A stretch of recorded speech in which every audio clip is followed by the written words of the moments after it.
በስመ አብ ወወልድ ወመንፈስ ቅዱስ አሐዱ አምላክ አሜን። አንድ አምላክ በሆነ በአብ በወልድ በመንፈስ ቅዱስ ስም ነሐሴ 2 በዚህች ቀን መኑፍ ከሚባል ሀገር ቅድስት አትናስያ አረፈች። የዚህችም ቅድስት ወላጆቿ ባለጸጎች ነበሩ። እነርሱም በሞቱ ጊዜ ቤቷን ለእንግዳ ማደሪያ ታደርግ ዘንድ በጎ ሐሳብን አሰበች። ወደ እርሷም የሚመጡትን እንግዶች ሁሉ ትቀበላቸው ነበር። በገዳም ለሚኖሩ መነኮሳትም የሚያስፈልጋቸውን ትሰጣቸው ነበር። ስለ በጎ ስራዋም ይወዷት ነበር። ከዚህም በኋላ ግብራቸው የከፋ ክፉዎች ሰዎች ወደ እርሷ ተሰብስበው ሐሳቧን ወደ ኃጢአት ስራ መለሱትና ኃጢአትን አብዝታ ትሰራ ጀመር። በአስቄጥስ ገዳም በሚኖሩ አረጋውያን ቅዱሳን ዘንድም ወሬዋ ተሰማ። ስለ እርሷም እጅግ አዘኑ። አባ ዮሐንስ አጢርንም ጠርተው ስለ እርሷ የሆነውን ነገሩት። አስቀድማም ከእነርሱ ጋር በጎ ስለሰራች ወደ እርሷ ይሄድ ዘንድ ነፍሷንም ለማዳን ይወድ ዘንድ ለመኑት። እርሱም ትእዛዛቸውን ተቀበለ። በጸሎታቸውም እንዲረዱት ለመናቸው። ያን ጊዜም አባ ዮሐንስ አጢር ተነስቶ ሄደ። አትናስያ ወዳለችበትም ቦታ ደረሰ። ለበረኛውም ለእመቤትሽ ስለኔ ንገሪያት አላት። በነገረቻትም ጊዜ ለረከሰ ስራ እንደሚፈልጓት ሰዎች ሁሉ የመጣ መሰላትና አጊጣ በአልጋዋ ላይ ሆና ጠራችው። ወደ እርሷም ገባ። እርሱም እንዲህ እያለ ይዘምር ነበረ። በሞት ጥላ ውስጥ ብሄድም እንኳን ክፉን አልፈራውም፣ አንተ ከኔ ጋር ነህና።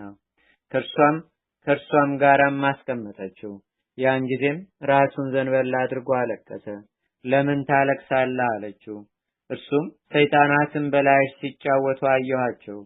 ክብር ይግባውና ጌታዬና አምላኬ መድኃኒቴ ኢየሱስ ክርስቶስን ለምን አሳዘንሽው? የቀድሞ በጎ ስራሽን ስትተሽ ወደ ጥፋት ስራ ተመልሰሻልና አላት። ቃሉንም ሰምታ ደነገጠችና ተንቀጠቀጠች። ምን ይሻለኛል አለችው። ንስሐ ግቢ አላት። እርሷም እግዚአብሔር ይቀበለኛልን አለችው። እርሱም አዎን አላት። እርሷም ወደምትሄድበት ካንተ ጋር አውሰደኝ አለችው። እርሱም ነይ ተከተይኝ አላት። ያን ጊዜም ፈጥና ተነስታ በኋላው ተከተለችው። ከገንዘቧም ምንም አልያዘችም። በመሸም ጊዜ ለማደር ወደ ጫካ ውስጥ ገቡ። በዚያም ለእርሷ ቦታ አዘጋጅቶ እስኪነጋ በዚህ አረፍ ብለሽ ተኚ፣ እኔም ወደዚያ ሆናለሁ አላት። ይህንንም ብሎ ከእርሷ ጥቂት ተገልሎ እየጸለየ ብቻውን ተቀመጠ። በሌሊቱ እኩሌታም ሊጸልይ ተነሳ። ከምድር እስከ ሰማይ የሚደርስ የብርሃን ምሰሶም አየ። የእግዚአብሔር መልአክ የከበረች ነፍስን ተሸክመው ሲወጡ አይቶ አደነቀ። በነጋም ጊዜ ወደ እርሷ ሄደ። ሙታም አገኛት። እጅግም አዘነ። ስለ እርሷ የሚያስረዳው ዘንድ እየሰገደ ወደ እግዚአብሔር ለመነ። ወደ እርሱም እንዲህ የሚል ቃል መጣ። ከቤቷ በወጣች ጊዜ እግዚአብሔርን ንስሐን ተቀብሎ ኃጢአትሽ ተሰረየልሽ ብሏታል። ከዚህም በኋላ ሄዶ ለአረጋውያን የሆነውን ሁሉ ነገራቸው። እነርሱም እርሱ እንዳያት ማየታቸውን ነገሩት። የኃጢአተኛን ወደ ንስሐ መመለሱን እንጂ ሞቱን የማይሻ እግዚአብሔርንም አመሰገኑት። እግዚአብሔርም ምስጋና ይሁን፣ እኛንም በጸሎቱ አይማረን ለዘላለሙ አሜን። ሰላም ለአትናስያ ለተሌወ ክርስቶስ ፌማ በምክረ ዮሐንስ አጢር ዋኮ ከማ ሶበመነነ ታለመ ወገደፈ ትርሲተ ዘማ ነፍሳ ወሰዱ መላእክት እንዘያሌው በዜማ በዕለተ አይረፈት ዮም እምህማም ወጻማም። በዚህችም ቀን የሰማዕት ደሚናና ሰማዕታት የሆኑ ወንድሞቹ መታሰቢያቸው ነው።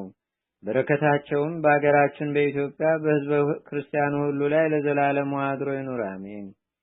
በዚህችም ቀን ከነገስታት ወገን የሆነች ቅድስት ኢዮጵራክስያ አረፈች።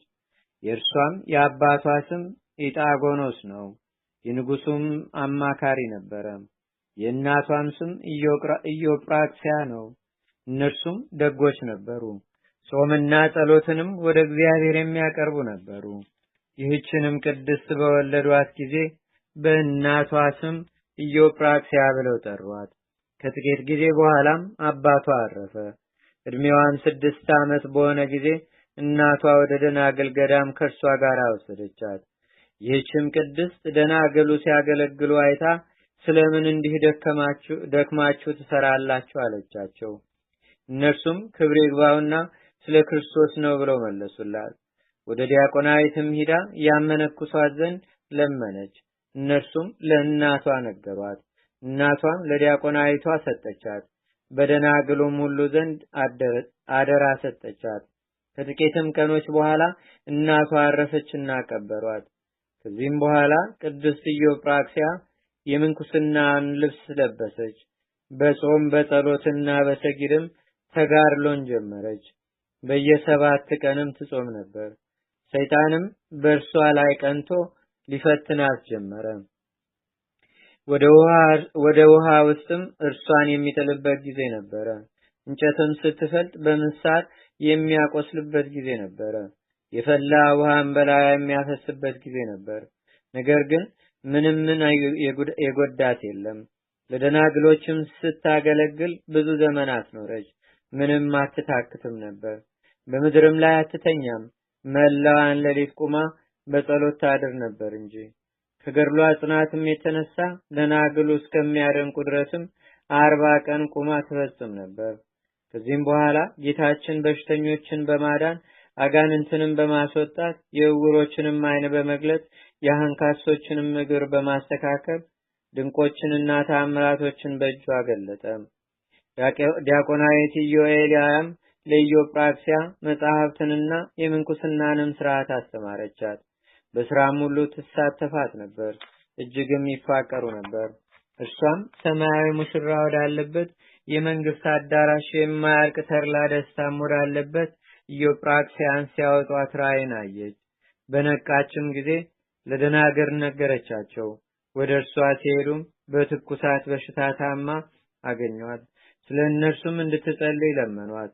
እርሷም ደግሞ በጸሎታቸው እንዲያስቧት ለመነቻቸው።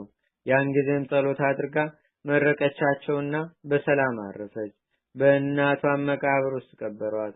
ወዳጇ ኢዮኤልያም ወደ መቃብሯ ሄዳ ጸለየችና በ3ኛው ቀን አረፈች። ከእርሷም ጋር ተቀበረች። እግዚአብሔርም ምስጋና ይሁን። እኛንም በከበሩ ደናግል ጸሎት ይማረን። በረከታቸውም በአገራችን በኢትዮጵያ በሕዝበ ክርስቲያኑ ሁሉ ላይ ለዘላለም አድሮ ይኑር፣ አሜን። ሰላም ለኢዮጵራክሲያ እንታራይፍና ከመታሰፍ በገር ኃያላነ እደ